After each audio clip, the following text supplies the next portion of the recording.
Sean todos bienvenidos y les voy a pedir que me acompañen al libro de Colosenses, por favor, el capítulo 1 de Colosenses, capítulo 1, porque vamos a seguir hablando de algunos personajes secundarios. Hasta ahora ya algunos domingos, hemos invertido en conocer un poquito más algunos personajes importantes de la Biblia, que aunque no son los personajes principales, como el apóstol Pablo, Lucas, ¿verdad? Pero sí son personajes relevantes en cuanto a enseñanza espiritual a nuestras vidas. Sería lo que podríamos llamar personajes secundarios. En una película, ¿verdad? Actores de reparto, pero que tienen un rol importantísimo, ¿verdad? En la historia bíblica, no solo del Nuevo Testamento, sino también en el Antiguo Testamento en cuanto al plan de Dios para nosotros. Ya hemos aprendido un poco, no sé si recuerdan, de Epafrodito, ¿verdad? Un siervo leal. También aprendimos de Tíquico, un siervo fiel. Tíquico, ¿verdad? Un personaje muy especial para el apóstol Pablo. También aprendimos de Aquila y Priscila, ¿recuerdan? También un matrimonio muy servicial que encontramos en el Nuevo Testamento y que también quizás no fueron personajes principales, ¿verdad?, en el relato bíblico, pero sí fueron elementos muy relevantes y muy importantes en el desarrollo de la iglesia en sus inicios. Y también incluso vimos un personaje del Antiguo Testamento, que tampoco era un personaje principal, sino tal vez un personaje secundario, solamente 2 veces mencionado, pero también que jugó un rol clave en el plan de Dios para la nación de Israel y eventualmente también hasta nuestros días. ¿Se acuerdan qué personaje fue? Eliezer, el siervo damaseno de Abraham, que tuvo la gran responsabilidad de encontrar una esposa para su hijo Isaac, en quien iba a ser la descendencia de la bendición, ¿verdad? De la cual no solo el pueblo y la nación de Israel, sino que todos nosotros también eventualmente somos benditos a través de la bendita simiente que es el Señor Jesucristo. Hoy día vamos a continuar con esta línea de estudio sobre estos personajes secundarios, ¿verdad?, pero a la vez relevantes en cuanto al propósito y en cuanto al plan de Dios. Y el personaje que vamos a ver el día de hoy está en Colosenses capítulo 1, busquémoslo por favor, versículo 7. ¿Lo tienen ahí? Dice, Colosenses capítulo 1, versículo 7. Dice la palabra del Señor: como lo habéis aprendido de Epafras, nuestro consiervo, amado, que es un fiel ministro de Cristo para vosotros. Vamos a orar antes de continuar. Señor, te doy gracias por tu palabra y te doy gracias, Señor, porque aunque de manera breve, pero tú has dejado registrado en tu palabra, que es eterna, los nombres de algunos personajes que quizás no son los más relevantes en las historias, ni los más recordados o los más conocidos, pero sí personajes importantes para el plan tuyo en la iglesia, y personajes que nos entregan mucha enseñanza a nuestras vidas, personajes con los que nos podemos identificar y de los que podemos aprender grandes lecciones espirituales. Hoy vamos a aprender de Epafras, un siervo noble. Ayúdanos a conocerlo un poquito más y, a pesar que solamente he mencionado 3 veces en el Nuevo Testamento, entender que también, junto con otros, fue un personaje clave en el propósito para tu iglesia. Te lo pido y te lo ruego, Padre, en el nombre de Jesús. Amén. Muy bien, Epafras fue un personaje importante en el Nuevo Testamento. No es mencionado muchas veces, solamente es mencionado 3 veces en el Nuevo Testamento, pero esas 3 veces son suficientes para que conozcamos un poquito de su personalidad y de sus cualidades, especialmente en lo espiritual y en lo ministerial. Me hace pensar también cuántos otros no quedaron sus nombres registrados aquí en la Escritura, pero también fueron personajes relevantes y fueron personajes importantes en el propósito, en el plan de Dios que él quería desarrollar. Bueno, Epafras fue uno de estos personajes. Ya en el capítulo 1, versículo 7 de Colosenses, vemos, ¿verdad?, algunas características importantes de este siervo. Acompáñenme, por favor, a Colosenses, ahí mismo, capítulo 4 ahora. Colosenses capítulo 4, el versículo 12, por favor. Colosenses capítulo 4, el versículo 12. Aquí, nuevamente, por segunda vez, es mencionado Epafras. Y dice de él: os saluda Epafras. Recuerda, a propósito, que el apóstol Pablo, ¿dónde está? ¿Se acuerdan? Lo mismo que pasó, ¿verdad?, con Epafrodito. ¿Se acuerdan dónde está el apóstol Pablo en este momento cuando escribe esta carta a los colosenses? Él estaba en Roma. ¿Y en qué condiciones estaba el apóstol Pablo? Estaba en la cárcel, ¿ya? Y desde Roma, desde la cárcel, Pablo envía esta carta a los creyentes en Colosas. Y al despedirse en esta carta, miren lo que dice el versículo 12. Os saluda Epafras, el cual es uno de vosotros. Por esto sabemos que Epafras, ¿dónde está en este momento cuando el apóstol Pablo escribe la carta? Está junto con él en Roma. ¿Ya? Recuerda esto porque es importante por otro punto que vamos a ver más adelante.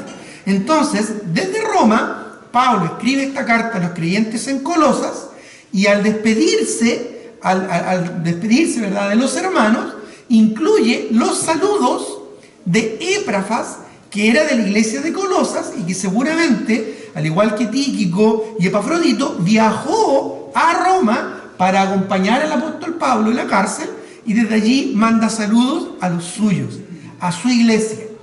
Es un ministro, ¿verdad?, que está enviando saludos a su propia congregación. Leamos nuevamente el capítulo 12. Os saluda Epafras, el cual es uno de vosotros, siervo de Cristo, siempre rogando encarecidamente por vosotros en sus oraciones, para que estéis firmes, perfectos y completos en todo lo que Dios quiere. Por eso sabemos que era un pastor de la iglesia de Colosas, porque tenía claro, ¿verdad?, cuál era su objetivo al ministrar a estos hermanos, para que estuvieran firmes, perfectos y completos. Un buen desafío, ¿verdad?, una buena meta de todo ministerio pastoral. Ahora, otro pasaje más, el tercer pasaje en que he mencionado Epafras, está en Filemón. Filemón, capítulo 1, busquémoslo. Filemón, capítulo 1. Esta epístola muy especial fue escrita por el apóstol Pablo a un amigo suyo llamado Filemón. ¿Y sabes dónde vivía Filemón? ¿De dónde era Filemón? Bueno, Filemón era de Colosas y era parte de la iglesia de los colosenses. Es más, muy probablemente la iglesia de los colosenses, la iglesia de Colosas, se congregaba en la casa de Filemón. Ya, seguramente Filemón tenía mucho dinero y tenía una casa muy grande. Tanto así que él tenía siervos. Uno de sus siervos le robó, ¿verdad?, a Filemón, y se escapó con el dinero, o con la joya, o con lo que sea, ¿verdad? Se fue. Y por esas cosas, por esas diosidencias del destino, no son coincidencias, Onésimo, el siervo de Filemón, llegó a Roma. Y por esas diosidencias del Señor, ¿verdad?, conoció al apóstol Pablo. Y el apóstol Pablo no perdió tiempo, lo ganó para Cristo, y una vez convertido, Onésimo se dio cuenta que hizo mal en robarle a su Señor, ¿verdad? Y el apóstol Pablo, ¿saben lo que hace? Lo envía de vuelta a Filemón, a Colosas. Desde Roma lo envía de vuelta a Colosas, y le escribe esta epístola, esta carta a su amigo Filemón para que lo reciba. Lo reciba como a él mismo, como si lo fuera a recibir a él mismo. Incluso el apóstol Pablo le dice: mira, si en algo te defraudó, ponlo a mi cuenta. O sea, yo pago, ¿verdad?, lo que él te defraudó, lo que él te robó, de mi bolsillo, yo lo pongo. Mira el cariño, ¿verdad?, que tenía el apóstol Pablo por este hijo espiritual y por este amigo, la confianza que tenía con este amigo que era de Colosas. E interesantemente, ya Filemón tenía una esposa. ¿Se acuerdan cómo se llama la esposa de Filemón? Apia, muy bien. Apia, no apio, ya no es esa verdura que uno come, ¿verdad?, en la ensalada. Apia se llamaba, ¿ya? Y tenía un hijo. ¿Se acuerdan cómo se llamaba el hijo de Filemón y Apia? Arquipo, que era otro pastor en la iglesia. En la iglesia de Colosas probablemente habían varios pastores, entre los cuales estaba Epafras y Arquipo. Miren lo que dice Filemón 1:1. Pablo, prisionero de Jesucristo, y el hermano Timoteo, al amado Filemón, colaborador nuestro, y a la amada hermana Apia, que era la esposa de Filemón, y a Arquipo, que era su hijo, siempre en orden, ¿verdad? En orden, dándole importancia a la familia. Me llama mucho la atención que el primero que menciona no es al pastor de la iglesia, que en este caso sería Arquipo, sino a su familia, y menciona a Filemón, después a la mamá y después, ¿verdad?, a su hijo Arquipo, que era el pastor de la iglesia, dándonos importancia a propósito, esto entre paréntesis, dándole Dios importancia a la familia, al matrimonio, ya poniendo en orden, ¿no es cierto?, de relevancia acá, aún por sobre, ¿verdad?, el ministerio que Arquipo desarrollaba en la iglesia, poniendo por importancia, ¿verdad?, por prioridad al matrimonio. Dice el versículo 2, y a la amada hermana Apia y Arquipo, nuestro compañero de milicia, ya por eso sabemos que era un ministro, uno de los pastores de la iglesia, y además por otro pasaje que lo vamos a ver después, y a la iglesia que está en tu casa, la casa de Filemón. O sea, y por eso sabemos que esta iglesia se reunía, se congregaba en la casa de Filemón. Y estos son los... perdón, no lo dije, pero el versículo 23 encontramos nuevamente cómo Pablo se está despidiendo de esta epístola de Filemón. ¿Y a quién menciona? Bueno, ahí menciona al pastor de la iglesia. Dice, te saludan Epafras, que ya sabemos que era uno de los pastores de esta iglesia, mi compañero de prisiones por Jesús. Ya, por eso sabemos que Epafras ahora no está en Colosas, sino viajó a Roma para acompañar al apóstol Pablo en su cautiverio. Y miren lo que dice el versículo 24. Marcos, Aristarcos, y Demas y Lucas, mis colaboradores. Ya, y ahí menciona nuevamente a Aristarco, ya que era el personaje, ¿no es cierto?, que mencionamos al principio. No, perdón, me salté el versículo, disculpen.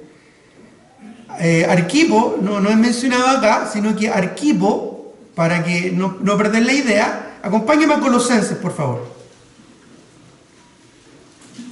Capítulo 4. ¿Ya? Versículo 17. Ahí he mencionado a Arquipo, para que tengamos la idea más clara.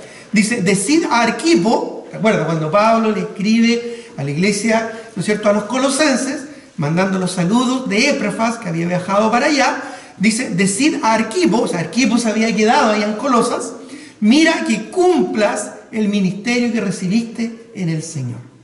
¿Ya? Y por eso sabemos que Arquipo era uno de los pastores de la iglesia en Colosas.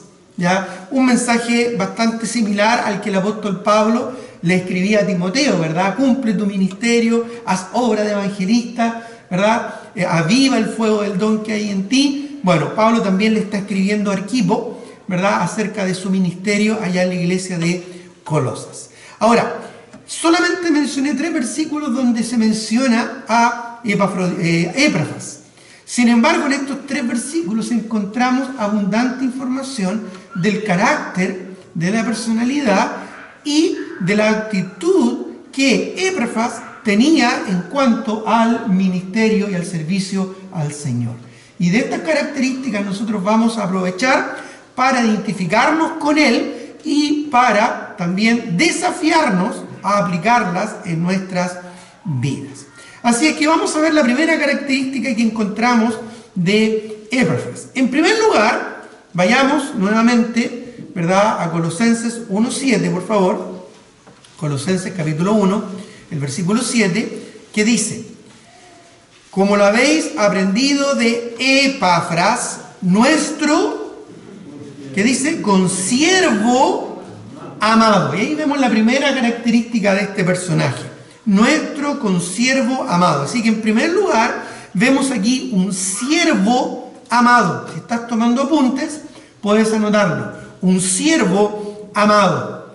Menciona en primer lugar consiervo, ¿ya? Sun doulos es la palabra griega original que fue escrito en el Nuevo Testamento para referirse a esta palabra, consiervo. Literalmente, ¿esto qué significaba para los que estaban escuchando la epístola? Los receptores originales. Básicamente, esto significaba un compañero de galera. Es decir, esclavos que remaban juntos en las galeras de un barco. Un doulos, un siervo o un esclavo, normalmente era uno que se dedicaba a las labores más peligrosas y a las labores, ¿verdad?, más desagradables de la sociedad. En aquellos días los barcos no tenían motores como tienen hoy en día, ya para navegar, sino que básicamente transitaban por el viento o por, ¿no es cierto?, la fuerza de hombres que con remos, ¿verdad?, hacían que el barco se moviera. Ahora, particularmente esto era muy peligroso, ¿ya? Y particularmente estos doulos o estos esclavos los ponían abajo, ¿verdad?, en la parte baja del barco, literalmente bajo, ¿verdad?, el nivel del mar, para remar, o por muy sobre el nivel del mar, para remar, y de esa manera, al remar, hacer que el barco se moviera. Ahora, estos barcos en el Imperio Romano normalmente eran barcos de guerra. Ya los barcos de transporte probablemente se movían con velas, ¿verdad?, y con movimiento de viento. Pero en las batallas, cuando tenían que hacer movimientos rápidos o inesperados, no podían depender del viento. Entonces usaban estas galeras para poner ahí a los esclavos, literalmente los encadenaban a estos remos y ellos tenían que, a una orden, remar. Si no remaban, les pegaban con un látigo, ¿verdad?, quizás hemos visto en algunas películas. ¿Y qué pasaba si el barco sufría el ataque del enemigo, se le hacía daño, ¿verdad?, y se hundía? Bueno, no iban a rescatar a los esclavos, morían con el barco ahí, amarrados, encadenados, ¿verdad?, a estos remos que tenían que permanentemente estar haciendo funcionar. Bueno, esta palabra consiervo utiliza el concepto de un siervo esclavo, un compañero de esclavitud, y es particularmente la figura que una persona, cuando escuchaba este término, hacía referencia a eso. No solo era un compañero de colegio, un compañero de trabajo, ¿verdad? No, era uno que estaba al lado en el sufrimiento y en la esclavitud, en el servicio y el trabajo duro y dedicado y abnegado, lo que sea que le tocara funcionar. Así que cuando Pablo utiliza esta palabra, está hablando de un vínculo cercano con este personaje. ¿Ya? Uno con el que he estado junto en el combate, en el servicio, tal vez en los trabajos más duros, ¿verdad?, y más complejos del ministerio. Y lo menciona en esos términos. Pero no solo era un consiervo, no solo era un esclavo junto a él, sino que es mencionado como un consiervo amado. Y esto nos habla un poquito de la característica, de la cualidad que tenía, ¿verdad?, Epafras, perdón. Una persona amada, ¿verdad?, una persona querida, cercana al apóstol Pablo. Para ser cercano al apóstol Pablo, ya para que tengamos una idea, había que ser muy valiente.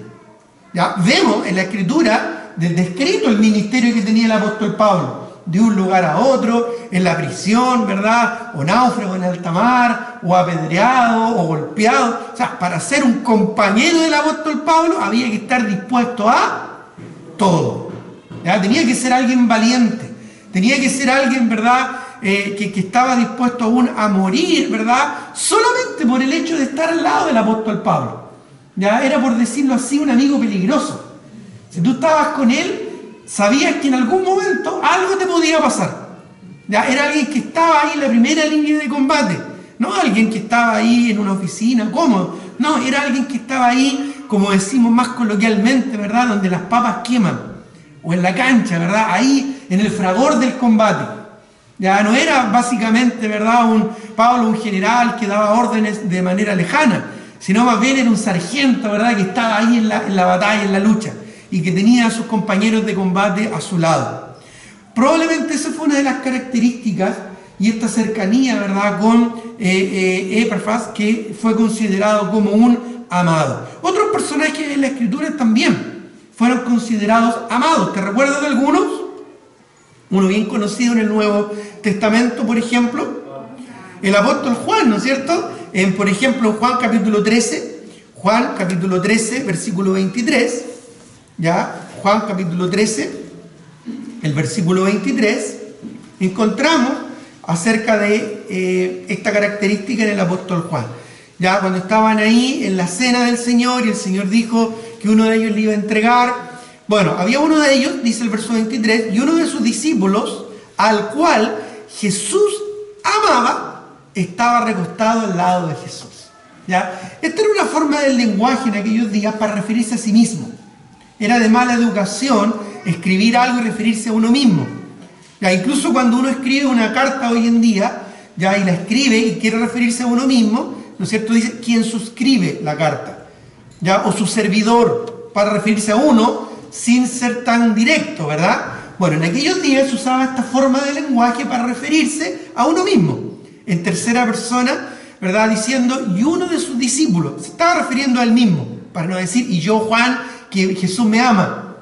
¿Ya? Podía sonar un poquito, ¿no es cierto?, peyorativo tal vez, ¿verdad? Entonces dice, y uno de sus discípulos, el cual Jesús amaba, estaba recostado al lado de Jesús. Hay varios versículos, también en el capítulo 20, versículo 2, y también en el capítulo 21, versículo 7, donde se refiere al apóstol Juan como un discípulo amado. ¿Por qué? Porque era cercano al Señor.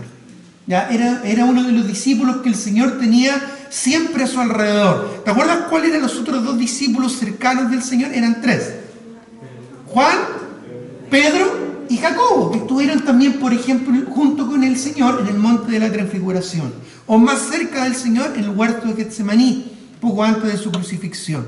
Pero Juan era el discípulo amado, era el más cercano, ¿verdad? El que estaba siempre ahí a su lado. Bueno, otro personaje también muy emblemático es Daniel. Miren lo que dice Daniel, capítulo 9, versículo 23. Daniel, capítulo 9, versículo 23. Aquí Daniel está orando a Dios y Dios le envía la respuesta a su oración. Dice, y al principio de tus ruegos fue dada la orden, y yo he venido, aquí es un ángel que le está hablando, que fue enviado para explicarle, ¿verdad?, a Daniel qué es lo que iba a pasar en el futuro, y yo he venido para enseñártela. Porque, y la razón por la que Dios envió un ángel para explicarle a Daniel, ¿verdad?, qué iba a pasar en el futuro, en virtud de la oración que Daniel estaba realizando, dice, porque tú eres, mira cómo lo llama, muy amado, muy amado. Entiende pues la orden y entiende la visión. Y después el ángel procede a explicarle la visión que había tenido Daniel y por la cual él estaba orando para tener un entendimiento. Ya Dios envía a su ángel y le dice que, ¿verdad?, le da esta explicación porque él es muy amado. Y miren lo que dice el capítulo 10 de Daniel. Daniel 10, ahora el versículo 11. Dice, y me dijo, ya, Daniel, nuevamente aquí el Señor está respondiendo a la oración de Daniel, y me dijo, Daniel, varón, nuevamente menciona, muy amado, está atento a las palabras que te hablaré, y ponte de pie porque a ti he sido enviado ahora, ¿no es cierto?, para explicarle esta visión. Mientras hablaba esto conmigo, me puse de pie temblando. Y miren lo que dice ahora el versículo 19, de ahí mismo, del capítulo 10. Dice, y me dijo, nuevamente, muy amado. ¿Quién se lo dijo? Bueno, el versículo 18 dice, y aquel que tenía semejanza de hombre, me tocó otra vez y me dijo, muy amado. Y este es el Señor Jesucristo, que directamente le está diciendo a Daniel, muy amado, no temas, la paz sea contigo. ¿Te acuerdas de esa paz que prometió el Señor? La cual el mundo no puede dar, dijo Cristo, mi paz os dejo, mi paz os doy, yo no la doy como el mundo la da, no se turbe vuestro corazón ni tenga miedo, creéis en Dios, creed también en mí. Bueno, ya en el Antiguo Testamento el Señor Jesús también otorgaba esta paz y se la otorgó a su siervo amado. Le dijo, muy amado, no temas, la paz sea contigo, esfuérzate y aliéntate. Y mientras él me hablaba, recobré las fuerzas y dije, hable mi Señor, porque me has fortalecido. Qué hermoso ser amado por el Señor. Qué hermoso para Epafras es que el apóstol Pablo se refiriera a él como un consiervo, como un compañero de combate, de lucha, de batalla, de servicio, amado. No era cualquier persona, era alguien amado por su disposición, por su servicio, por su cercanía, probablemente por su actitud, llegó a ser amado del apóstol Pablo. Bueno, hay otros personajes como Lucas, por ejemplo, allá en Colosenses 4:14, volviendo a nuestro texto, Colosenses capítulo 4, versículo 14, ya, donde se refiere también a Lucas. Dice, os saluda Lucas, el médico amado, ya, y demás, y etcétera, etcétera, ¿verdad? Y aquí vemos cómo hay personajes amados en la Escritura. Para ser amado es importante que seamos cercanos. Al igual, ¿verdad?, que Epafras, Lucas siempre estuvo al lado del apóstol Pablo. Sin ningún lugar a duda, un buen compañero estratégico de un ministerio como el de Pablo era un médico. Porque recuerda que el apóstol Pablo tenía un ministerio peligroso. Así que era bueno tener un médico cerca, ¿verdad? Estrategia. Ahí el apóstol Pablo, ¿no es cierto?, sabía con quién asociarse. Y también era cercano. Así que también, al igual que Epafras, Lucas fue un siervo amado. Qué importante, ¿verdad?, es el amor. Y qué importante es la cercanía. El amor no es algo que brota en forma espontánea, es una decisión del corazón.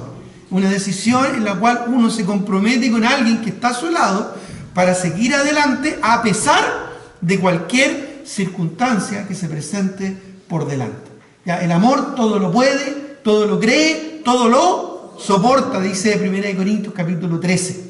¿Ya? Y sin ningún lugar a duda, para ser un amado del apóstol Pablo, había que estar dispuesto a soportar mucho, ¿verdad? No era fácil seguirle el ritmo al apóstol Pablo, pero habían algunos que sí estaban ahí listos, ¿verdad?, para servir junto con él. Y ya vemos que Epafras era un siervo amado. Así que era uno de los que estaba ahí, ¿verdad?, dispuesto a todo. En segundo lugar, vamos a aprender que Epafras no solo era un siervo amado, sino que en segundo lugar también era un siervo servicial. Y valga la redundancia, un siervo servicial. Ya, y enfatizo, ¿verdad?, servicial, porque un siervo, un esclavo, podía servir en muchas cosas, pero iba a depender de la actitud que tuviera ese siervo, si es que realmente era con un corazón servicial. O sea, yo podía ser un siervo y hacer labor de siervo, pero hacerla por cumplir o de mala gana, lo que implicaría que no tuviera un corazón servicial. ¿Entienden la diferencia? Entonces, aunque parezca redundante, Epafras era un siervo servicial. Mira cómo dice Colosenses capítulo 1, el versículo 7. Colosenses 1:7 dice, como lo habéis aprendido de Epafras, nuestro consiervo amado, que es un fiel ministro de Cristo para vosotros. Esa palabra ministro también se puede traducir como siervo, pero en este caso no es la misma palabra ya de consiervo, que es la palabra doulos, o un esclavo, ¿verdad?, de una galera, sino que la palabra que utiliza acá para ministro, que también se puede traducir como siervo, pero la palabra específica que usa acá el apóstol Pablo es la palabra diáconos. ¿Han escuchado esa palabra? Diáconos, que literalmente significa un sirviente de confianza.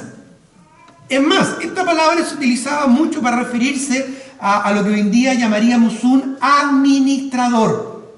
Una persona que sirve para administrar los bienes de alguien o de un grupo de personas. Un sirviente de confianza que hace bien su trabajo y que es leal a su Señor. Entonces dice ahora de Epafras, el apóstol Pablo, que es un fiel ministro, un diácono, un servidor fiel y leal. La fidelidad es una de las principales características de un siervo y de un administrador. Ya, un administrador, por ejemplo, de un edificio debe ser fiel y debe ser leal. Él recibe mucho dinero, ¿verdad?, de todos los habitantes del edificio para pagar los gastos comunes, para pagarle a las personas que hacen la limpieza, para pagar las cuentas, etcétera, etcétera. ¿Ya? Y él recibe mucho dinero para hacer todo esto. ¿Ya? Y si uno de estos administradores, ¿verdad?, no es fiel, va a tomar ese dinero y se va a ir, ¿verdad?, y va a dejar embaucada a todas estas personas. Pero un administrador bueno, un administrador fiel y leal, es uno que lleva ordenadamente el registro de todos los gastos, es transparente en sus finanzas y hace su trabajo, lo hace bien para el bien de la comunidad, de ese edificio, ¿verdad? y obviamente no es corrupto ni se queda con el dinero. Bueno, en este caso, Pablo se refiere a Epafras como un buen administrador, leal, fiel, un sirviente de confianza. Miren lo que dice Mateo 25, 21. Mateo capítulo 25, versículo 21. Busquémoslo, por favor. Mateo capítulo 25, el versículo 21, haciendo referencia el Señor Jesucristo acá a una parábola de siervos que recibieron dones y que tuvieron que administrarlos como buenos administradores que Dios quiere. Bueno, acá el Señor da unas palabras para referirse a uno de estos siervos que tomó los recursos que le dio su Señor y los administró bien, los usó bien y los multiplicó. Entonces, ¿qué dijo el Señor de este siervo? Dice, y su Señor le dijo, bien, ¿cierto? Él le puso un like, ¿ya? Bien, buen siervo y fiel. ¿Por qué era un buen siervo y fiel? Porque estaba hecho muy bien su trabajo y es honrado por su Señor. Porque dice, sobre poco has sido fiel, sobre mucho te pondré.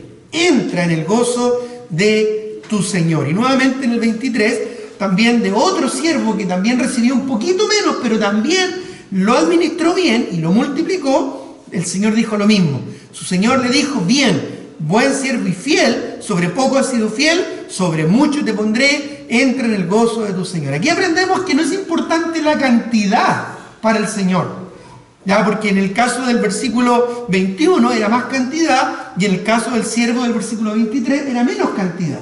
Pero aquí lo que el Señor está poniendo énfasis es en la fidelidad del siervo, ¿verdad? En su lealtad, en su empeño, en su diligencia. Y por eso dijo, dice, buen siervo y fiel. El siervo fue fiel en lo poco. Cuando nosotros nos dispongamos a servir al Señor, debemos estar dispuestos a ser fieles en lo poco. Si nos encomiendan una tarea o un servicio, debemos preocuparnos de hacerlo bien. Porque si no somos fieles en lo poco, tampoco vamos a ser fieles en lo más. Ya he escuchado hermanos, ¿verdad?, que me dicen, pastor, cuente conmigo, yo estoy dispuesto a apoyar y a servir y a hacer todo, ¿verdad?, lo que se necesite. Pero no son fieles en lo poco, en asistir los días jueves, en asistir a tiempo los días domingos, no son fieles en cuanto a sus diezmos y ofrendas, no son fieles en cuanto a su compromiso con los hermanos. Si no somos fieles en lo poco, que es lo que más tenemos a mano y a disposición, ¿cómo vamos a ser fieles en lo más? Si no somos fieles, por ejemplo, en congregarnos, que es lo mínimo, en lo básico que un siervo del Señor debe hacer, ¿cómo vamos a ser fieles en algo más importante o más relevante que requiere más confianza? Bueno, aquí vemos este principio. Y Pablo hace referencia a Epafras como un diácono o como un siervo fiel. En la Escritura sabemos que también se habla de los diáconos, que básicamente son servidores dentro de la iglesia para asuntos prácticos de la iglesia. En nuestra iglesia tenemos algunos diáconos. Algunos están a cargo de la finanza, otros están a cargo de la mantención del templo y el cuidado de él, etc. Bueno, qué importante es que hagan su trabajo y lo hagan bien, con fidelidad. Pero qué importante que todos nosotros también, todos nosotros seamos diáconos, dispuestos a servir.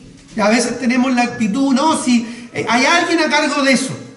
O a veces tenemos la actitud aún más carnal de decir, no, si para eso se le paga. No, hermano, todos nosotros debemos estar implicados e involucrados en el servicio al Señor. En lo poco o en lo mucho que nos corresponda o que nos toque, todos nosotros somos parte de un cuerpo que es la iglesia y todos nosotros somos diáconos para el servicio al Señor. No necesitas un título para ejercer y tener una actitud de servicio. Eso es al revés. Primero, cuando hay una actitud de servicio, luego, si es que es necesario, que muchas veces ni lo es, se establece un título, ¿verdad? Ya, esta persona va a ser llamada diácono o nombrada como diácono. Pero no es que primero tiene el título para que haga su gestión. Es todo al revés. Primero muestra la actitud y luego es nombrado o denominado con este término. Ya, incluso la Biblia habla de que los diáconos que ejerzan bien su diaconado ganan para sí un grado honroso. Ya luego la honra, ¿verdad? La autoridad de la honra del cargo viene después, en tercer lugar. Primero la actitud del servicio, segundo, ¿verdad? El reconocimiento y en tercer lugar, ¿verdad? La autoridad o la honra que ese servicio conlleva. Bueno, Pero aún así, todos somos llamados a ser fieles ministros, fieles diáconos, ¿verdad? Servidores de confianza unos con otros y para con el Señor. En tercer lugar, ya vimos que Epafras era un siervo amado. En segundo lugar, un siervo servicial. En tercer lugar, fue un siervo dedicado. Dedicado, ya, y empeñoso. Ya, responsable. Cualquiera de estas tres palabras las puedes escribir ahí en tu bosquejo. Dice en Colosenses, ¿verdad? 1:7, ya que uno de los textos que tenemos, ¿verdad? Así que no pierda el libro de Colosenses. Colosenses 1:7 se refiere a Epafras, dice, nuestro consiervo amado, que es un fiel ministro de Cristo para vosotros. Ya dice que es un fiel ministro de Cristo. Nuevamente utiliza la palabra diáconos, ya, aunque Epafras no era un diácono en el término o en el sentido eclesiológico, ya, del diaconado, sino que era un siervo del Señor. Dice un fiel ministro de Cristo para vosotros. ¿Ya? ¿Qué significa esto? Al decir vosotros, se refiere a Epafras como uno de los siervos, uno de los pastores, uno de los ministros de la iglesia a los colosenses. Lo repite y reitera en Colosenses 4:12. Vayamos al capítulo 4, el versículo 12, cuando dice, os saluda a Epafras, el cual es uno de vosotros. Y ya vimos que junto con Arquipo fueron los pastores de la iglesia en Colosas, ¿verdad? Es interesante esto, porque mira, acompáñame a Colosenses capítulo 2, versículo 1. Es importante entender de que el apóstol Pablo nunca visitó Colosas. El apóstol Pablo no fundó la iglesia de Colosas. Sí fundó la iglesia de Filipos, sí fundó la iglesia de Éfeso, pero el apóstol Pablo nunca estuvo en Colosas. Miren lo que dice el capítulo 2, versículo 1 de Colosenses. Pero quiero que sepáis cuán grande lucha sostengo por vosotros, esto es en oración, y por los que están en la Odisea, que era una ciudad cercana a Colosas, y por todos los que nunca han visto mi rostro. Pablo tenía ganas de ir y visitar a los hermanos de Colosas, pero nunca pudo ir, porque después fue encarcelado en Roma. Esto nos habla ya algo interesante, de que no todas las iglesias del Nuevo Testamento fueron fundadas por el apóstol Pablo. Es más, comparando escritura con escritura, lo más probable es que Pablo haya ganado para Cristo a Epafras en Éfeso. Y Epafras se haya discipulado a los pies del apóstol Pablo en Éfeso. Pablo estuvo como 3 años fundando y estableciendo la iglesia de Éfeso, ¿ya? En su segundo y en su tercer viaje misionero. Entonces seguramente Epafras, motivado por el corazón y la enseñanza misionera del apóstol Pablo, dijo, yo tengo que volver a mi tierra. Probablemente Epafras era de Colosas.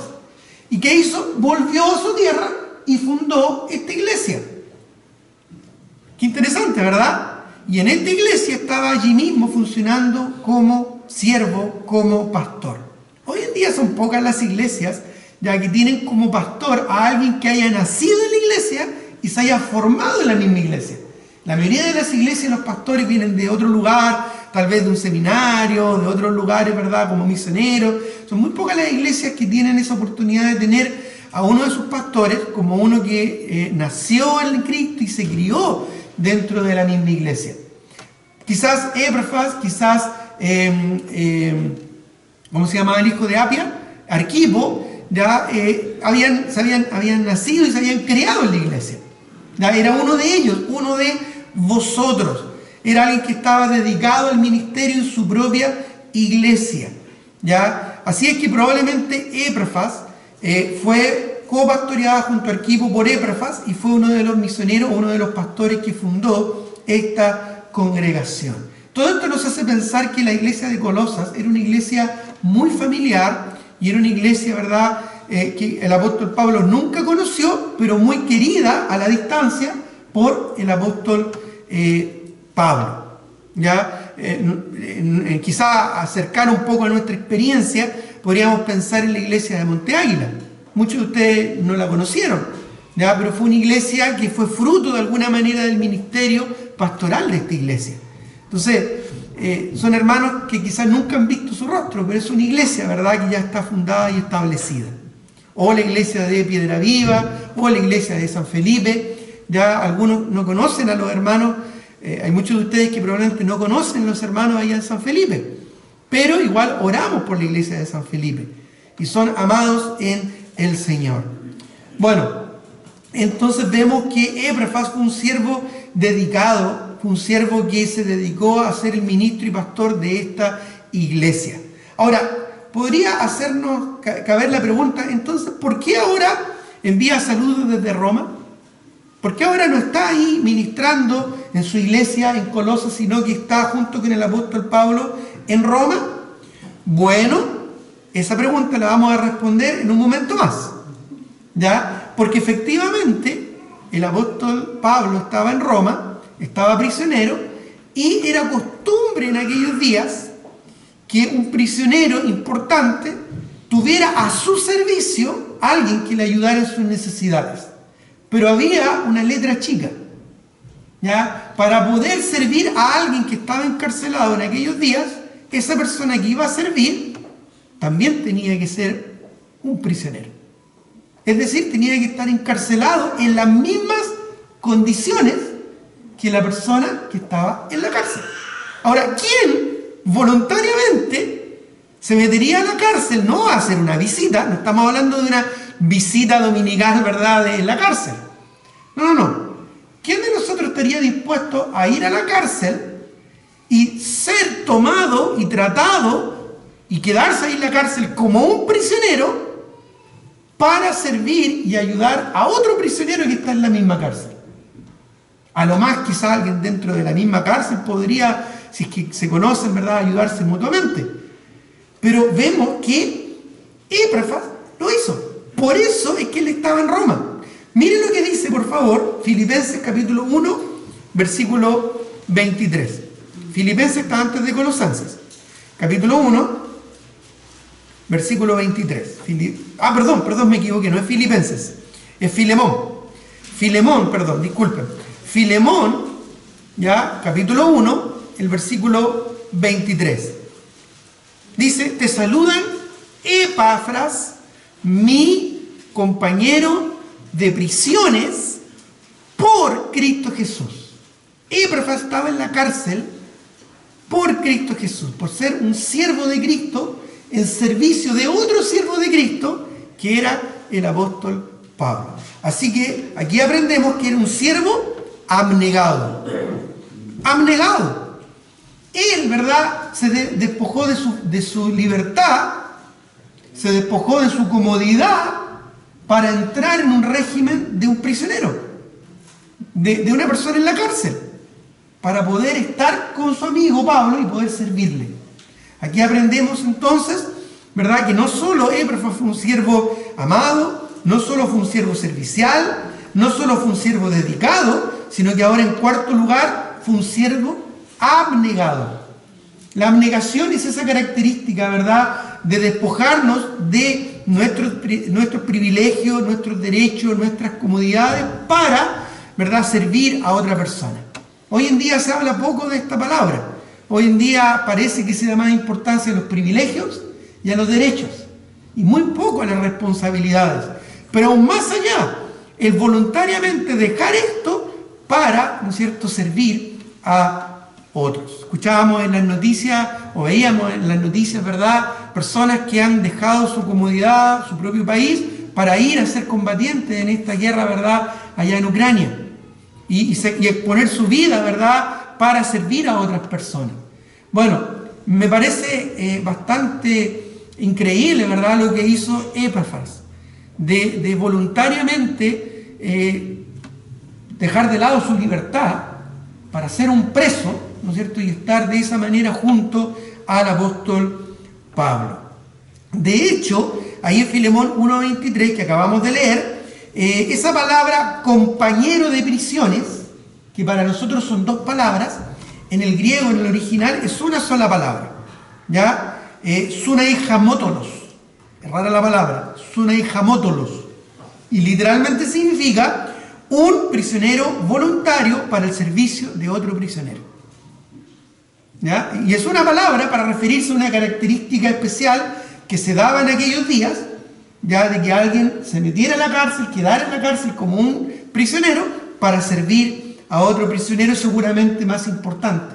En este caso, eso era Epafras, ¿verdad? Un siervo abnegado, ¿ya? Como ya dije, la iglesia de Colosas seguramente fue la que envió a Epafras a Roma para servir a Pablo, para ser un ayudante del apóstol Pablo, ¿no es cierto?, que estaba encarcelado y suplir así sus necesidades. Así que Epafras voluntariamente se sometió como un prisionero junto a Pablo para servir en sus necesidades y probablemente también para aprender de las enseñanzas del apóstol Pablo, ¿ya? Y que seguramente después retransmitiría a su iglesia.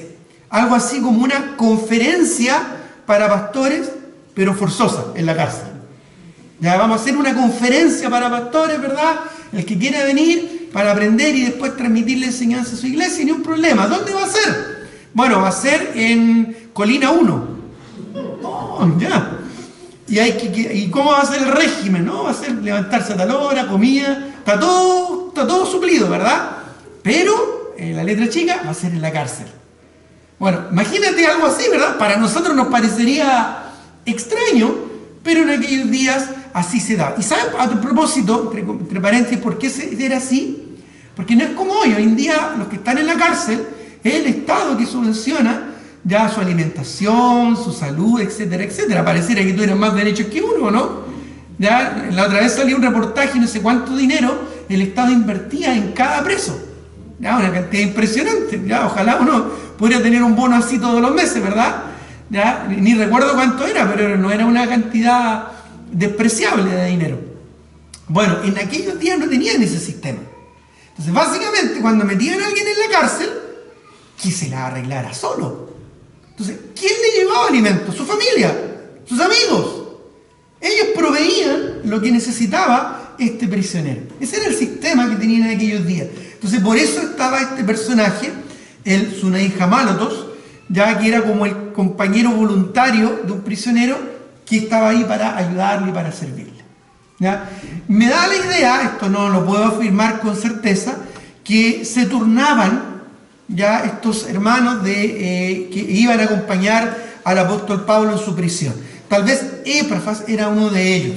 Quizás Epafrodito o Tíquico también fueron otros de estos compañeros que tuvo el apóstol Pablo, porque Pablo también se refiere a ellos como, en algunos casos, como compañeros de prisiones.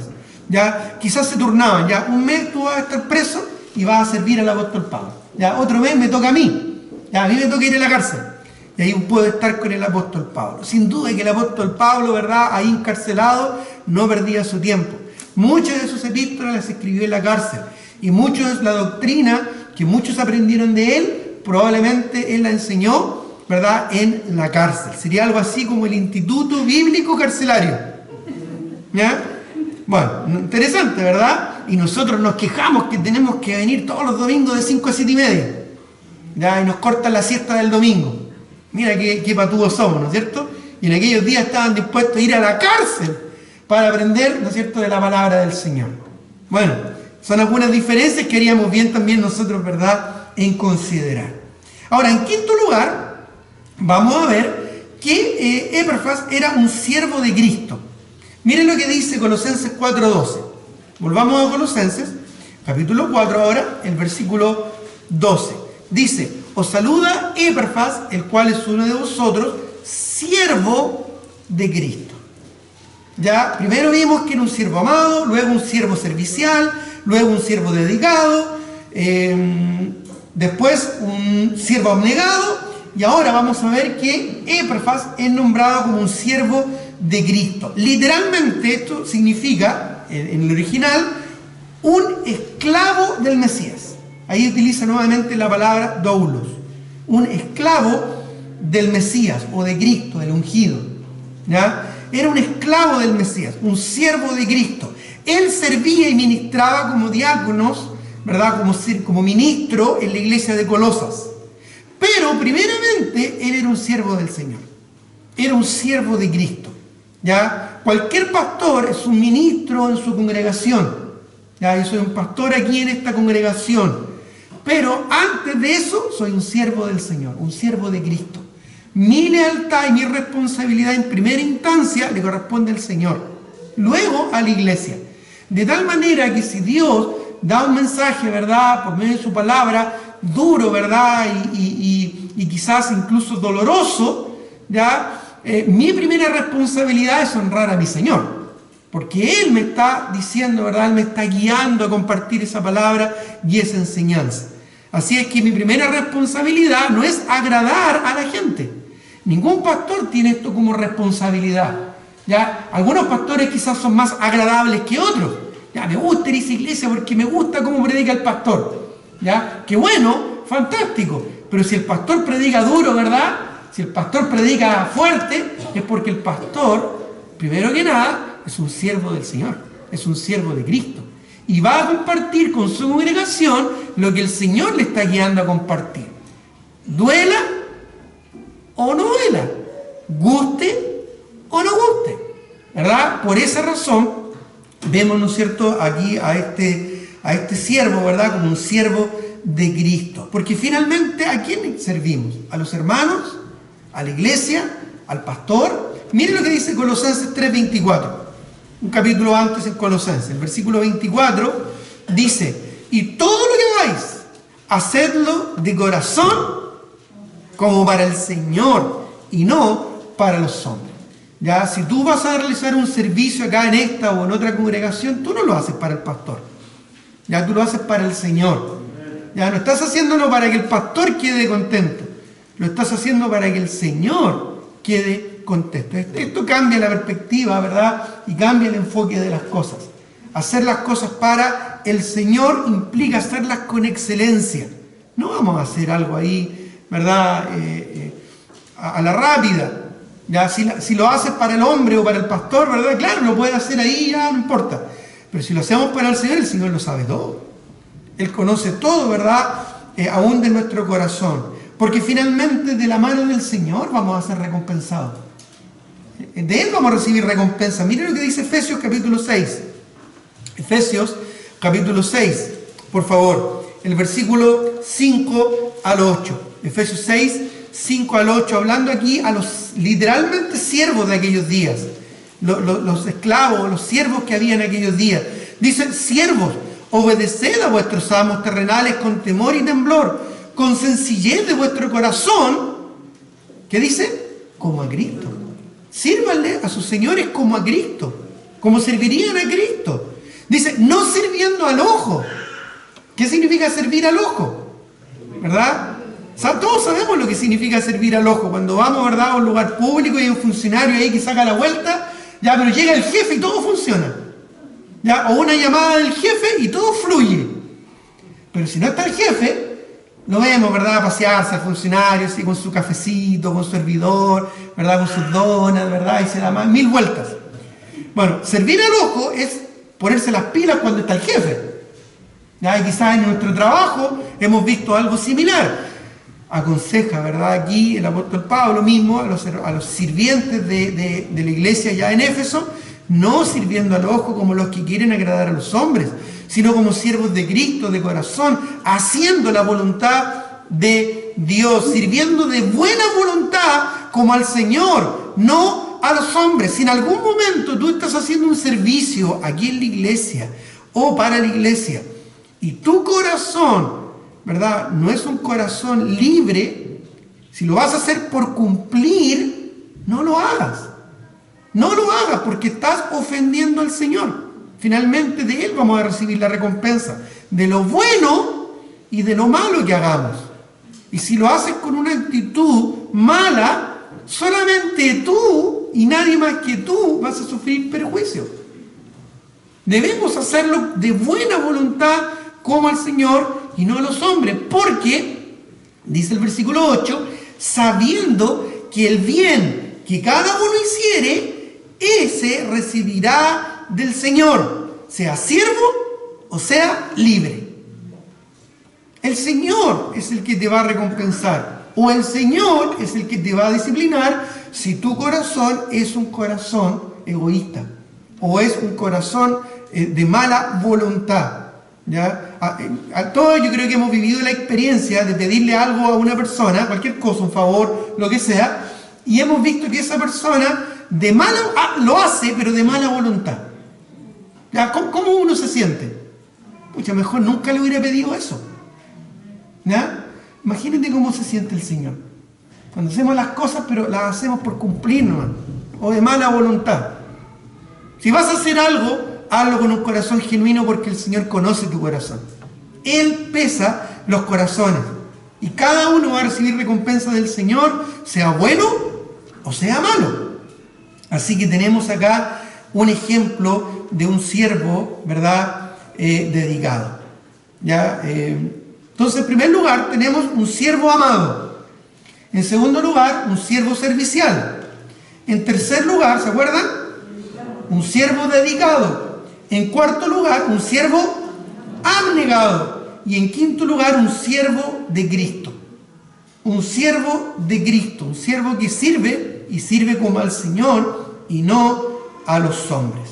Ahora, en sexto lugar, ya hemos visto varias de estas características: un siervo servicial, un siervo dedicado, un siervo de Cristo, ya lo vimos, un siervo abnegado. Veamos ahora otra característica interesante: un siervo de oración.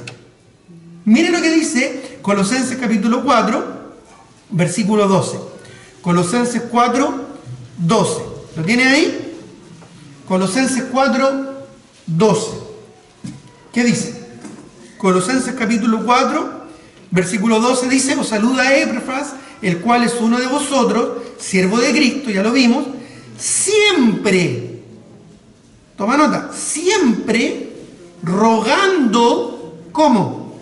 Encarecidamente por vosotros en sus oraciones, para que estéis firmes, perfectos y completos en todo lo que Dios quiere. Un siervo de oración, hermanos.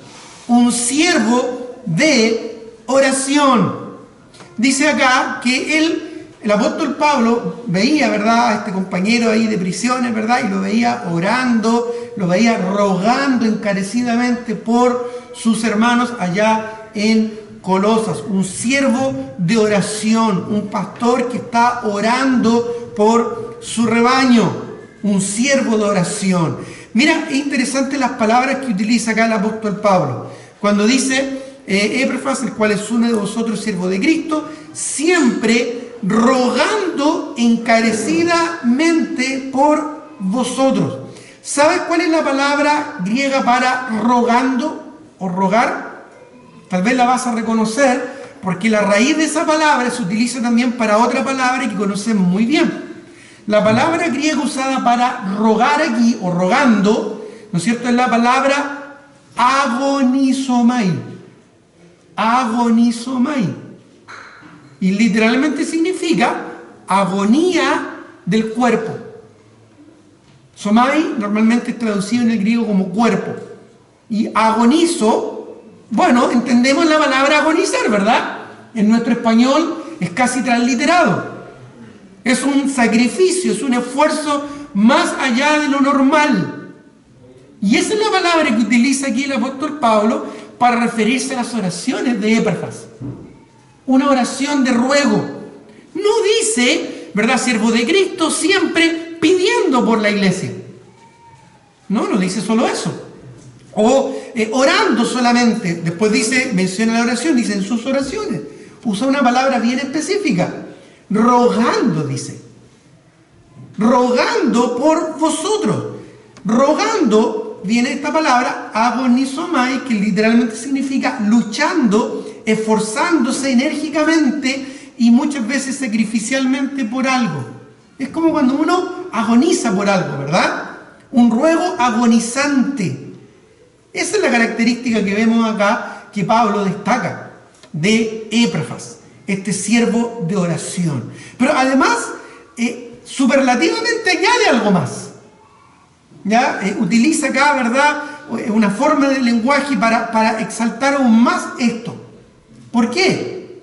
¿Ya? Porque dice el versículo: os saluda a Epafras, el cual es uno de vosotros, siervo de Cristo, siempre, o sea, algo continuo, rogando. ¿Y qué dice luego?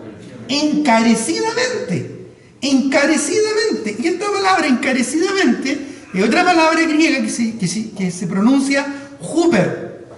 Es como super, pero con J.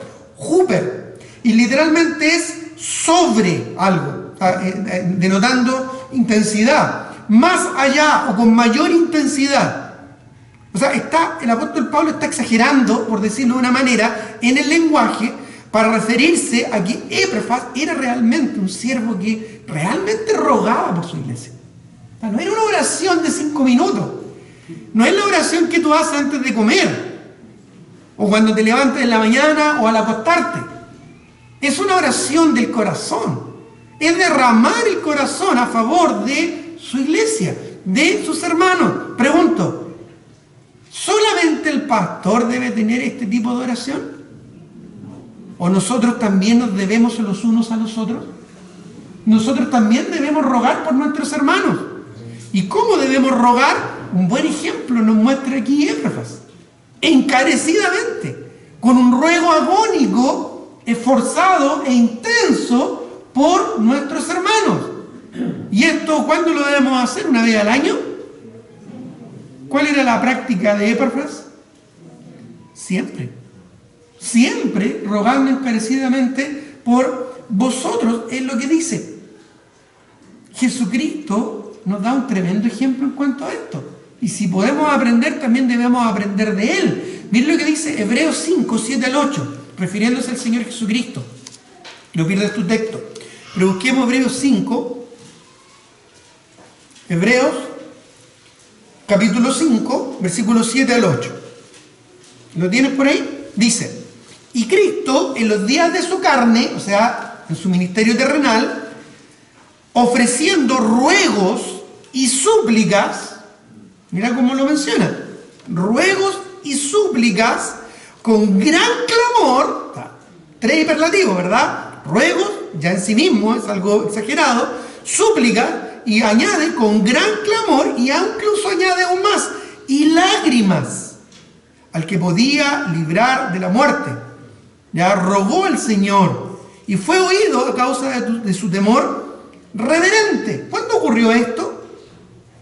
Cuando él oró, rogó, ¿verdad?, encarecidamente.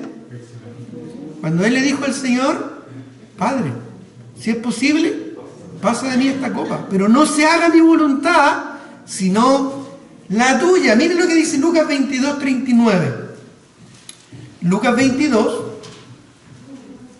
Lucas capítulo 22, versículo 39. ¿Lo tienen ahí? Dice: y saliendo Jesús se fue como solía, o sea, era algo habitual en él. Esto es importante que lo entiendas. Como solía, o sea, no es que el Señor solamente rogó de manera intensa cuando estaba pronto a morir. Él habitualmente tomaba un tiempo para orar con intensidad. Dice: y saliendo se fue como solía al monte de los olivos, y sus discípulos también le siguieron. Cuando llegó a aquel lugar les dijo: orad que no entréis en tentación. Iban a venir momentos duros después con la crucifixión del Señor. Y él se apartó a ellos de distancia como un tiro de piedra, porque quería estar solo. Aquí vemos un buen momento para estar solo. Ya, cuando tú estés en un problema, en una dificultad, no te aísles. Pero si tú quieres tener un tiempo para orar, ahí es bueno tener un tiempo a solas para derramar tu corazón ante el Señor. Puedes hacerlo también acompañado.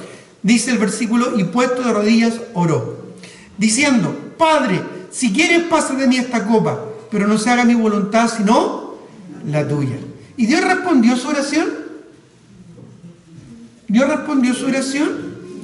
Él estaba pidiendo que si era posible no morir. Está bien, que no muriera, pero que finalmente se hiciera su voluntad. ¿Qué creen ustedes? ¿Dios respondió su oración? Bueno, en realidad sí. Pero a veces Dios responde sí, a veces Dios responde no, y a veces Dios responde: espérate un poquito. Yo creo que esa es la más difícil, ¿no es cierto? Por último, un no, ya, ok. Dios dijo que no y no. Pero el espera, el quedar ahí como en la espera, es como más complejo. Pero Dios respondió, porque como dice el corito, Dios siempre responde la oración. Los parbolitos cantan un corito muy lindo, ¿verdad?, en ese sentido. Dios siempre responde la oración. Dios le respondió. Dice el 43, y se le apareció un ángel del cielo para fortalecerse. Miren lo que dice el 44, y estando en agonía, oraba más intensamente. Oraba más intensamente. De ese tipo de oración era la que está hablando Pablo en relación a Epafras. Y era su sudor como grandes gotas de sangre que caían hasta la tierra. No sé si tú alguna vez has orado hasta transpirar de la intensidad con la que estás orando.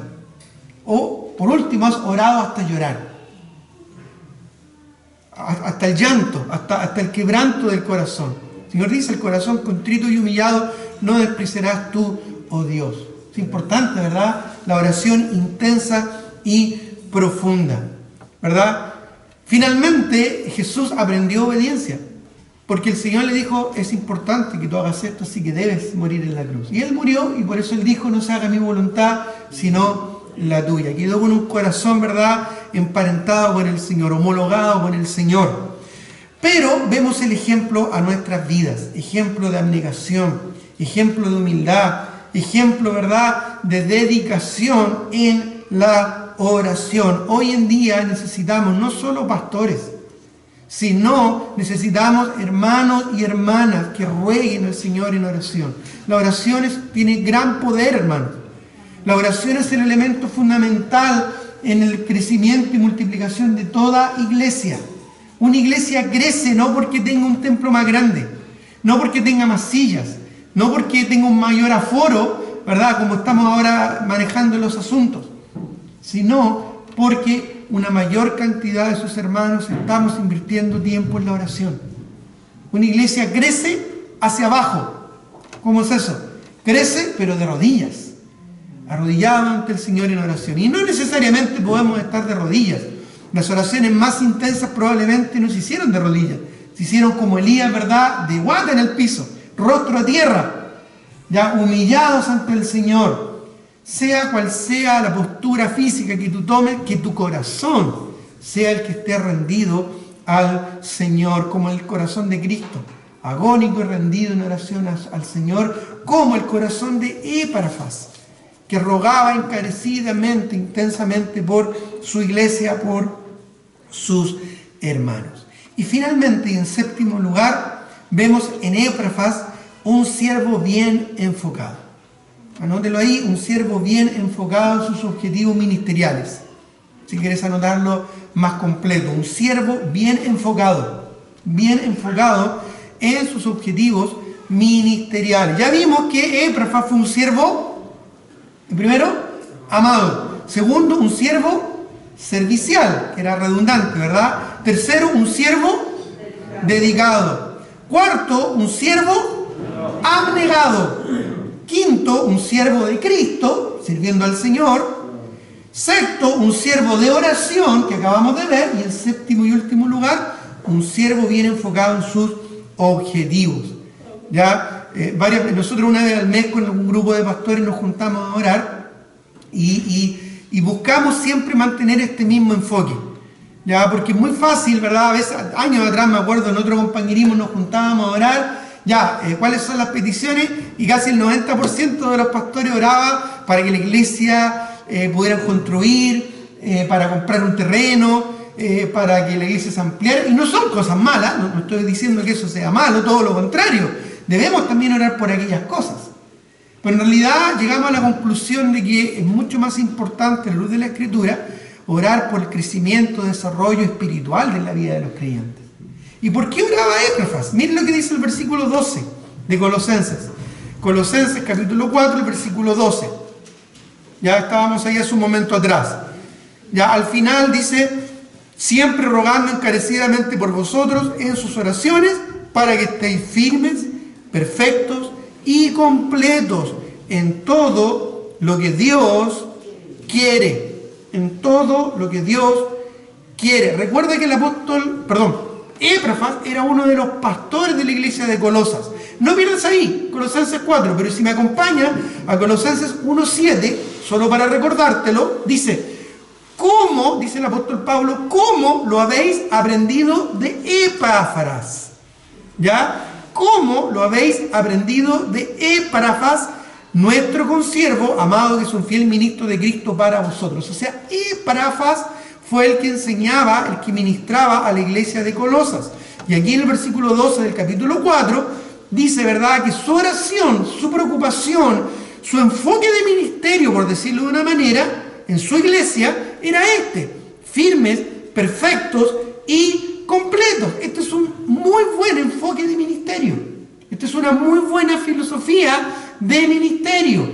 Un pastor está enfocado no solo en que más personas llenen un templo, o que haya un templo más grande, o que tengan más alcance global, o más ministerios, ¿verdad?, repartidos, o tengan un furgón para trasladar gente, o una camioneta, o un bus, ¿verdad?, para trasladar multitudes.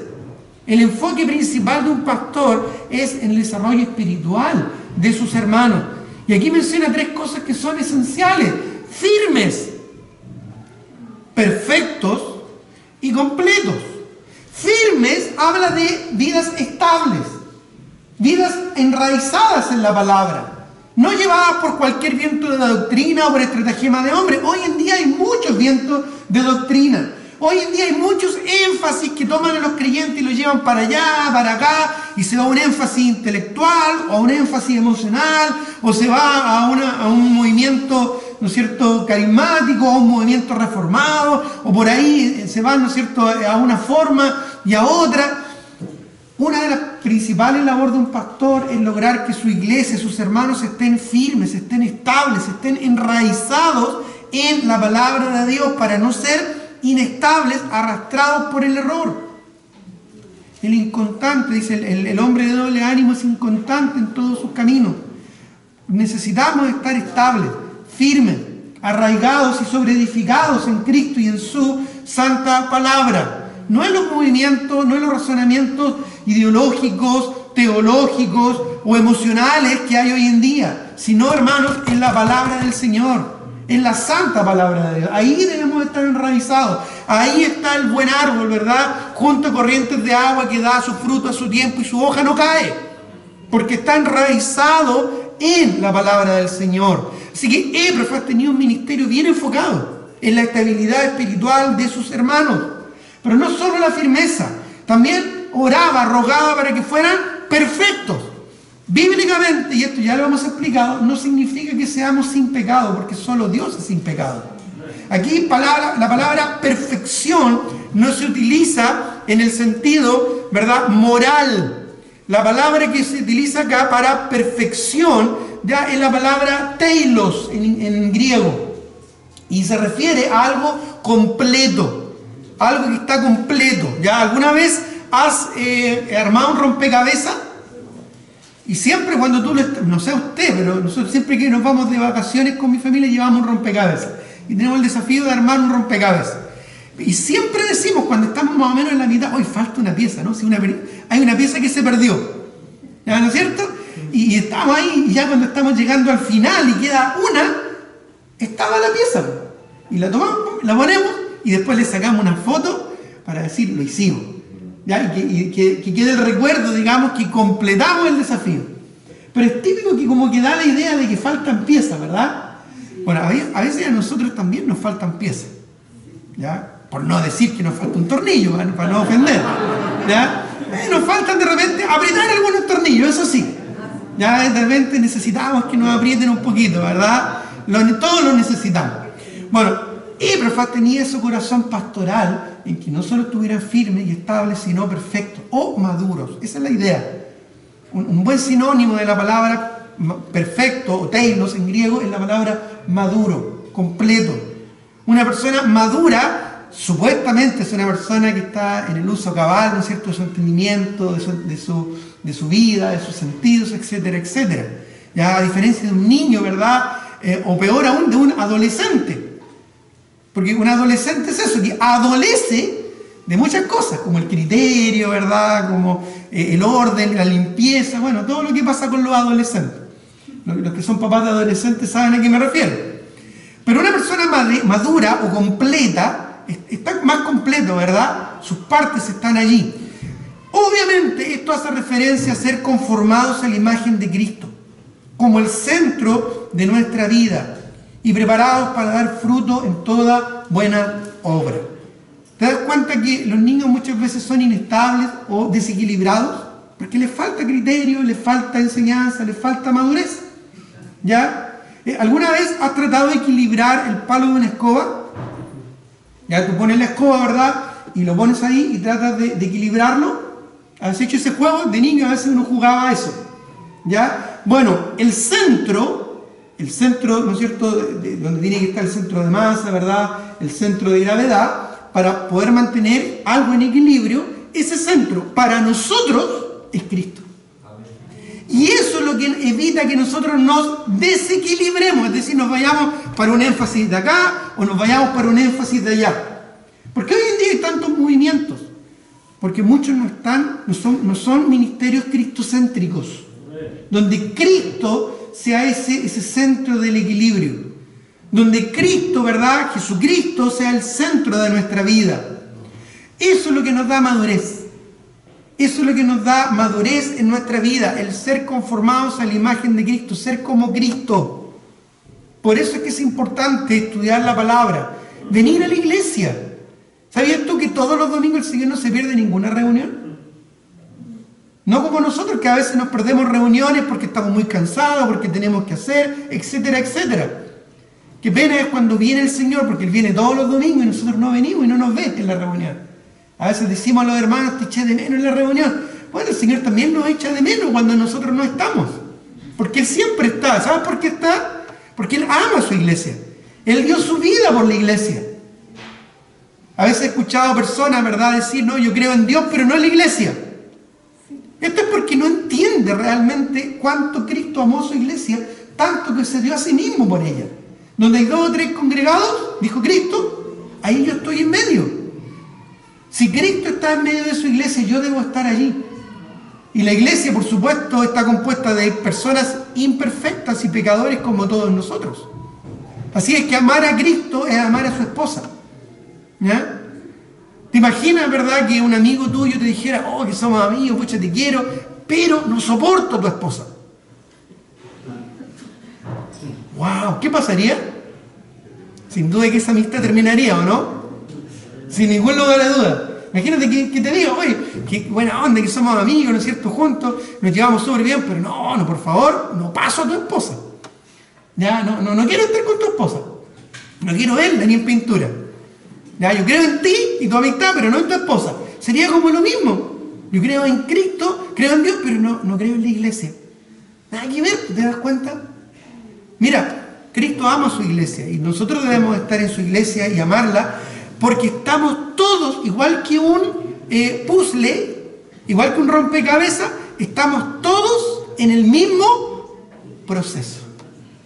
¿Hay alguien aquí que esté completo y acabado en todo, que sea perfecto en toda buena obra, y esté listo, perfecto, está pero a punto para que se lo lleve el Señor? Levante la mano. ¿Nadie? Ok, me siento más cómodo entre pecadores. Estamos todos incompletos. ¿Te das cuenta? Estamos todos incompletos. Ya, no hace tiempo atrás, en mi casa estuvo caótico todo porque estaban remodelando. ¿Ya? Aquellos que viven en departamento, ¿cómo se han sentido cuando están remodelando el piso de arriba? Oh, qué terrible, ¿no es cierto? Una eternidad. O de al lado, o de abajo. Y taca, y todo de temprano en la mañana, ¿verdad? Y llamando, no, por favor, ya dejen de... Qué incómodo, ¿no es cierto? Bueno, mira a tu lado, mira a tu alrededor, porque estamos todos en lo mismo. Estamos todos en remodelación. O tú ya estás perfecto, ya estás terminado.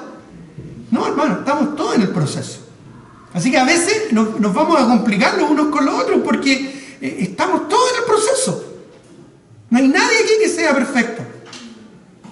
A veces he escuchado a personas decir, no, en el mundo pasan estas cosas, en la iglesia no deberían pasar estas cosas. Como problemas, peleas, dificultades. Hermano, en la iglesia tienen que pasar estas cosas. Porque aquí es el taller. Esta es la oficina donde el Señor está trabajando. Aquí es donde se está picando la piedra, ¿verdad? Aquí es donde estamos siendo pulidos, aquí es donde estamos siendo trabajados. ¿Para qué? Para ser como Cristo. Aquí es donde vas a encontrar con hermanos que son egoístas. Aquí te vas a encontrar con personas que son complicadas. Iguales a ti. Porque ¿para qué estamos con cosas? Nosotros también somos complicados. No somos santas palomas, ¿verdad? Bueno, en la iglesia, si tú quieres ver enfermos, ¿dónde vas? Al hospital. Si tú quieres ver estudiantes, ¿a dónde vas? ¿A la universidad o al colegio? Bueno, ¿tú quieres ver pecadores? Bienvenido. Añádete a nosotros, uno más. Porque aquí estamos todos en la misma, siendo perfeccionados, madurados en Cristo. Y en tercer y último lugar del enfoque de Éprafas, era completos. Completos. Esto es parecido a perfectos, pero tiene un enfoque un tanto diferente. Completos o cabales. Íntegros en el sentido, ¿verdad?, completo de la palabra. Que no falte nada de lo que Dios quiere ver en nuestras vidas. Hay cosas que nos faltan. A todos nosotros nos faltan cosas que el Señor quiere trabajar en nuestra vida. Tal vez amor, tal vez misericordia, tal vez abnegación, tal vez fidelidad, compromiso, generosidad, tal vez empatía. En fin, todos estamos en ese proceso, hermanos, de ser completados, de ser acabados. Y eso va a ocurrir, ¿sabes cuándo? Cuando el Señor venga por nosotros. Cuando el Señor venga por nosotros, somos un puzzle, ¿verdad?, en pleno proceso. Ahí vamos a estar con cuerpos glorificados en la presencia del Señor, completitos en Cristo Jesús. Mientras tanto, aquí estamos, soportándonos unos a otros, ¿verdad?, llamándonos unos a otros. Así es que, hermano, este es un buen enfoque que Éprafas tenía para con su iglesia, y es un buen enfoque también que Dios tiene para la nuestra. Firmes, perfectos y completos en Cristo Jesús. ¿Estamos dispuestos en este proceso?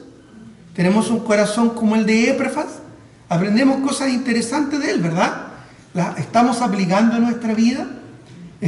Procuramos no solo, ¿verdad?, amar, sino también ser amados. ¿Estamos siendo siervos serviciales, siervos dedicados? ¿Estamos siendo siervos de Cristo? ¿Estamos siendo siervos de oración, siervos abnegados? ¿Y estamos siendo siervos bien enfocados en cuanto a lo que Dios quiere y espera de mí? Bueno, son características que aprendemos de Éprafas y que deberían ayudarnos, ¿verdad?, a ser más como Cristo. Vamos a orar. Padre Celestial, te doy gracias por tu palabra, te agradezco porque en ella somos desafiados, confrontados, para ser más como tu Hijo Jesucristo. Perdónanos, Señor, si es que a veces nos alejamos de tus planes y de tus propósitos. Y ayúdanos, Señor, a ser conformados a la imagen de tu Hijo. Cada día estamos en ese proceso. Perdónanos también si somos demasiado juiciosos con nuestros hermanos o con los que están a nuestro alrededor. Incluso, perdónanos, Señor, si somos demasiado juiciosos para nosotros mismos, siendo que tú un día nos perdonaste con amor eterno. Ayúdanos, Señor, a ser parte de tu cuerpo, a ser parte de tu iglesia con corazones como el de Éprafas. Corazones amados, serviciales, dedicados, corazones rendidos a Cristo como el Señor, corazones de oración, abnegados y con un buen enfoque, Señor, en cuanto a nuestro desarrollo espiritual. Te lo pido, Padre, y te lo ruego en el nombre y por los méritos de nuestro Señor Jesucristo. Amén. Muy bien, hermanos, que el Señor les bendiga. Nos vemos Dios mediante los jueves a las 19:30 horas en nuestra reunión de oración y estudio de la palabra. Que Dios les bendiga.